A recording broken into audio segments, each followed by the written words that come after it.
কিভাবে করবেন, এই অ্যাপসে ইনস্টল করবেন সেটা আমি দেখাই দিচ্ছি। আর যারা এখানে পাসওয়ার্ড দিয়ে ঢুকবেন, সাইনিং এ ক্লিক করবেন।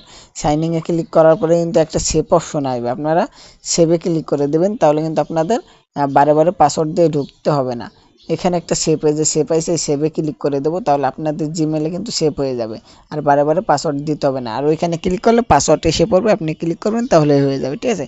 আর অ্যাপসটা কীভাবে ডাউনলোড করবেন না আশা করি বুঝতে পারছেন। এই যে ডাউনলোড হয়ে গিয়েছে।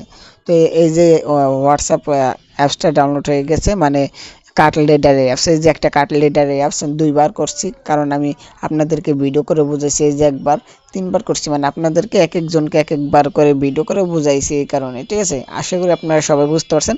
আপনারা এইভাবে কাটলেডারের লিঙ্ক থেকে আপনারা অ্যাপসে ডাউনলোড করে নিতে পারবেন। তাহলে দেখুন আমি এই যে লিঙ্কে ক্লিক করে দিলাম, ডাইরেক্ট কিন্তু এই জায়গায় চলে এসেছি। আর যদি পাসওয়ার্ড চাই তাহলে পাসওয়ার্ড দিয়ে সেভে ক্লিক করে দিলে কিন্তু